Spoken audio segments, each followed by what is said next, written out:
did their own thing, didn't they, in the Queen? And remember, back there went the far side, so I wonder if these two are cooking up a plan. And maybe, back to the point of tactics, Metropolitan was so good near the pace, he's drawn in two, maybe he'll just try and repeat the tactics, but it's fascinating in terms of tactics as well as talent.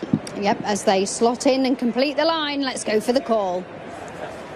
And they're off and racing in the St James's Palace Stakes over 1 mile. Henry Longfellow away pretty well to the outside with Unquestionable in the silver just coming through to take them along. Metropolitan, one of 3 Guineas winners in the contest. The green jacket in third with Darlinghurst, yellow and blue cap to the outside, followed by Rosallion and then Alyanabi, the Newmarket Guineas winner.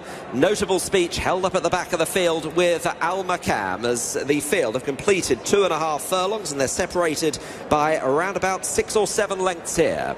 And it is Unquestionable, a Breeders' Cup winner from last year, just with the advantage to Henry Longfellow in second place, Metropolitan and Alexis Pouchan in third position, Christophe Soumillon, Darlinghurst the outside, the French pair 3 and 4, followed by Alyanabi on the outer of Rosallion and Sean Levy. Al Makam is at the back with Notable Speech looking to protect his unbeaten record. They've gone by halfway, they're running towards the 3 in the St James's Palace Stakes, and Unquestionable looking to wind this up from the front. Henry Longfellow poised in behind his stablemate in second position. Metropolitan shaken up, Darlinghurst held together, then Alyanabi. Rosallion has got plenty in front of him inside the 2. Notable Speech pulled to the outside. Henry Longfellow having the first crack at Unquestionable. They've got a furlong and a half left to go, and taking over here Henry Longfellow. Rosallion is in the clear. Notable Speech with plenty to do. Henry Longfellow chased all the way by Rosallion. Half a furlong left. Henry Longfellow the inside.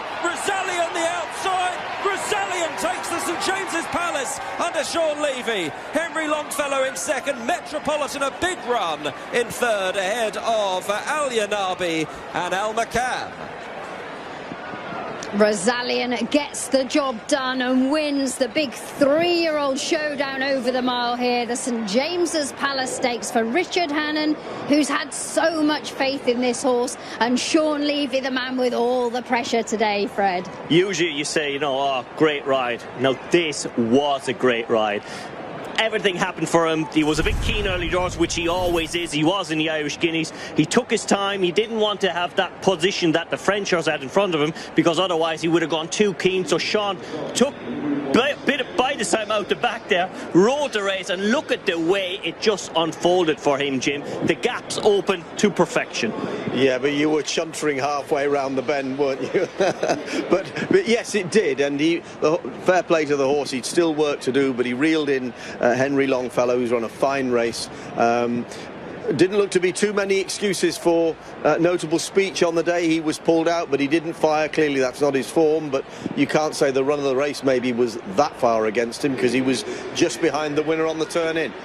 Well, I think you're right, Alex, about faith. That's the key word here. Can you remember when we were at Doncaster and this horse was beating the Champagne, and Richard's face, he could not believe that horse got beat, but they retained the faith, and retained the faith not just in the horse but in Sean Levy as well, knowing that the right style to get the most out of Rosallion. So a real triumph for faith, belief and brilliant training. On the left there is Tony Gorman, who's been a senior member of staff at Richard Hannon's for decades, and he became a grandfather a few days ago, so congratulations to Tony and to all the family and to Kelly as well. It was an exciting week for them, and she timed it just right because it was before Royal Ascot and not during. Let's go to Hayley for some reaction. But you can't beat a